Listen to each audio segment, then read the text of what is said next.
नमस्कार दोस्तों, जय माँ गायत्री। आप सभी का मेरे YouTube चैनल शुभकर माही अष्टो में स्वागत है। अपने परम पूजनीय गुरुदेव प्रज्ञा अवतार श्री रामाचार्य शर्मा जी तथा वंदनीय माता जी के चरणों में वंदन करते हुए आज मैं आप सभी को अपने इस वीडियो में संकट नाशक गणेश चतुर्थी व्रत कथा सुना रही हूँ। चैत्र कृष्ण गणेश चतुर्थी व्रत कथा। यह कथा मकर ध्वज नामक राजा की कथा है। पार्वती जी ने पूछा कि हे गणेश जी, चैत्र कृष्ण चतुर्थी को गणेश की पूजा कैसे करनी चाहिए? इस दिन भोजन में क्या खाना चाहिए? चैत्र मास के गणपति देवता का क्या नाम है? उनके पूजन आदि का क्या विधान है? सो आप मुझे कहिए। गणेश जी ने कहा कि हे महादेवी, चैत्र कृष्ण चतुर्थी के दिन विकट नामक गणेश जी की पूजा करनी चाहिए। दिन भर व्रत रखकर रात्रि में षोडोपचार से पूजन करना चाहिए। ब्राह्मण भोजन के अनंतर स्वयं व्रती को इस दिन पंचगव्य गौ का गोबर, मूत्र, दूध, दही, घी पान करके रहना चाहिए। यह व्रत संकट नाशक है। इस दिन शुद्ध घी के साथ बिजौरे नींबू का हवन करने से बांझ स्त्रियां भी पुत्रवती होती हैं। हे शैलपुत्री, इसका इतिहास बहुत विचित्र है। मैं उसे कह रहा हूँ। इसके स्मरण मात्र से ही मनुष्य को सिद्धि प्राप्त होती है। प्राचीन काल में सतयुग में मकर ध्वज नामक एक राजा हुए। वे प्रजा पालन के प्रेमी थे। उनके राज्य में कोई निर्धन नहीं था। चारों वर्ण ब्राह्मण, क्षत्रिय, वैश्य, शूद्र अपने अपने धर्मों का पालन करते थे।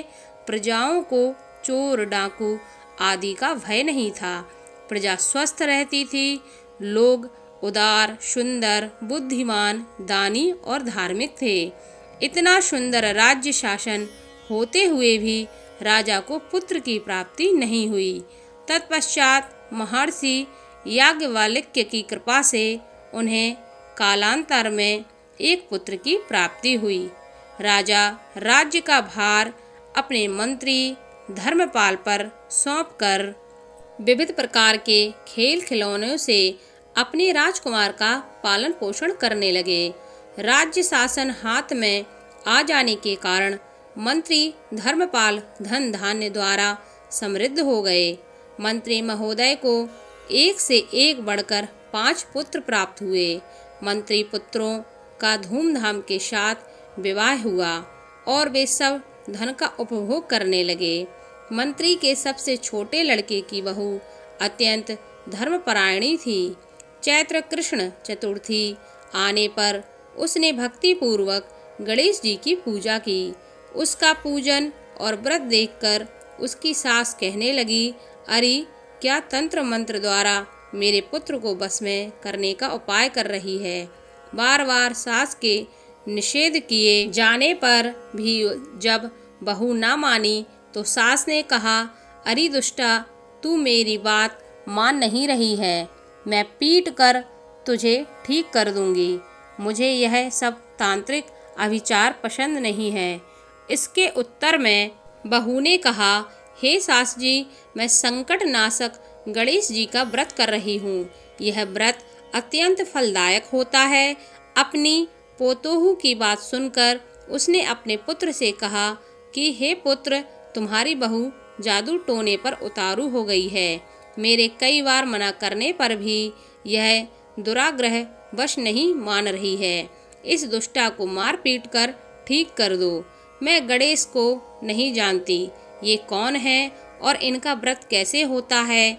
हम लोग तो राजकुल के मनुष्य हैं। फिर हम लोगों की किस विपत्ति को ये नष्ट करेंगे?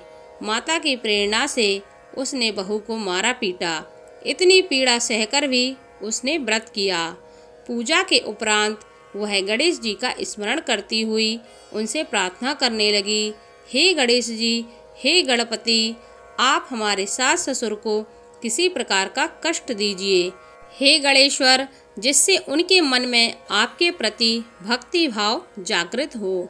विभु विश्वात्मा गणेश जी ने सब के देखते ही देखते राजकुमार का अपहरण करके मंत्री धर्मपाल के महल में छिपाकर रख दिया। बाद में उसके वस्त्र आभूषण आदि उतारकर राजमहल में फेंक दिए और स्वयं अंतर्ध्यान हो गए। इधर राजा ने अपने पुत्र को शीघ्रता से पुकारा, परंतु कोई प्रत्युत्तर न मिला। फिर उन्होंने मंत्री के महल में जाकर पूछा कि मेरा राजकुमार कहाँ चला गया। महल में उसके सभी वस्त्राभूषण तो हैं, लेकिन राजकुमार कहाँ चला गया है? किसने ऐसी निंदनीय कार्य किया है? हाय, मेरा राजकुमार कहाँ गया? राजा की बात सुनकर मंत्री ने उत्तर दिया, हे राजन, आपका चंचल पुत्र कहाँ चला गया इसका मुझे पता नहीं है। मैं अभी गांव, नगर, बाग बगीचे आदि सभी स्थानों में खोज कराता हूँ। इसके बाद राजा अपने सभी नौकरों, सेवकों आदि से कहने लगे, हे अंगरक्षकों, मंत्रियों, मेरे पुत्र का पता शीघ्र ही लगाओ। राजा का आदेश पाकर दूत लोग सभी स्थानों में खोज करने लगे। जब कहीं भी पता न लगा तो आकर राजा से डरते डरते निवेदन किया कि हे महाराज, अपहरणकारियों का ही कहीं सुराग नहीं मिल रहा है। राजकुमार को आते जाते किसी ने नहीं देखा। उनकी बातों को सुनकर राजा ने मंत्री को बुलवाया। मंत्री से राजा ने पूछा कि मेरा राजकुमार कहाँ है? हे धर्मपाल, मुझसे साफ साफ बता दें कि राजकुमार कहाँ है। उसके वस्त्राभूषण तो दिखाई पड़ते हैं, केवल वही नहीं। अरे नीच, मैं तुम्हारा वध कर डालूंगा, तेरे कुल को नष्ट कर दूंगा, इसमें जरा भी संदेह नहीं है।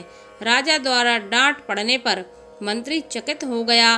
मंत्री ने सर झुकाकर कहा, हे भूपाल, मैं पता कर लगाता हूँ, इस नगर में बालक अपहरणकर्ताओं का कोई गिरोह नहीं है और ना ही डाकू आदि रहते हैं। फिर भी हे प्रभु, पता नहीं किसने ऐसा नीच कर्म किया और ना जाने वह कहाँ चला गया। धर्मपाल ने आकर महल में अपनी पत्नी और पुत्रों से पूछा। अपनी सभी बहुओं को बुलाकर भी उसने पूछा कि यह कर्म किसने किया है। यदि राजकुमार का पता नहीं लगा तो राजा मुझ पर अभागे के वंश का विनाश कर देंगे। ससुर की बात सुनकर छोटी बहू ने कहा कि हे दादाजी, आप इतने चिंतित क्यों हो रहे हैं? आप पर गणेश जी का कोप हुआ है, इसलिए आप गणेश जी की आराधना कीजिए। राजा से लेकर नगर के समस्त स्त्री पुरुष, बालक, वृद्ध संकट नाशक गणेश चतुर्थी का व्रत विधि पूर्वक करें तो गणेश जी की कृपा से राजकुमार मिल जाएंगे। मेरा वचन कभी मिथ्या नहीं होगा। छोटी बहू की बात सुनकर ससुर ने हाथ जोड़कर कहा कि हे बहू, तुम धन्य हो, तुम मेरा और मेरे कुल का उद्धार कर दोगी। गणेश जी की पूजा कैसे की जाती है? हे सुलक्षणी, मुझे बताओ। मैं मंद बुद्धि होने के कारण व्रत के महात्म्य को नहीं जानता हूँ। हे कल्याणी, हम लोगों से भी जो अपराध हुआ हो उसे क्षमा कर दो और राजकुमार का पता लगा दो। तब सब लोगों ने कष्टनाशक गणेश चतुर्थी का व्रत करना आरंभ किया। राजा सहित समस्त प्रजाजनों ने गणेश जी की प्रसन्नता के लिए यह व्रत किया। इससे गणेश जी प्रसन्न हो गए। सब लोगों के देखते ही देखते उन्होंने राजकुमार को प्रकट कर दिया। राजकुमार को देखकर नगरवासी आश्चर्य में पड़ गए। सब लोग बहुत प्रसन्न हुए। राजा के हर्ष की तो सीमा न रही। राजा कह उठे, गणेश जी धन्य हैं और साथ ही साथ मंत्री की कल्याणी पौतोहू भी धन्य है, जिसकी कृपा से मेरा पुत्र यमराज के यहाँ जाकर भी लौट आया। अतः सब लोग इस संतानदायक व्रत को निरंतर विधि पूर्वक करते रहें। श्री कृष्ण ने कहा कि हे राजा युधिष्ठिर, त्रैलोक्य में इससे बढ़कर कोई दूसरा व्रत नहीं है। हे कुरुकुल दीपक, आप भी अपने लिए कलेशों के समनार्थ इस व्रत को अवश्य कीजिए। श्री कृष्ण जी के मुख से इस कथा को सविस्तार सुनकर युधिष्ठिर ने बड़े ही भक्ति भाव से चैत्र कृष्ण चतुर्थी का व्रत किया और गणपति की कृपा से अपने खोए हुए राज्य को पुनः प्राप्त किया। चैत्र मास संकट गणेश चतुर्थी कथा समाप्त हुई।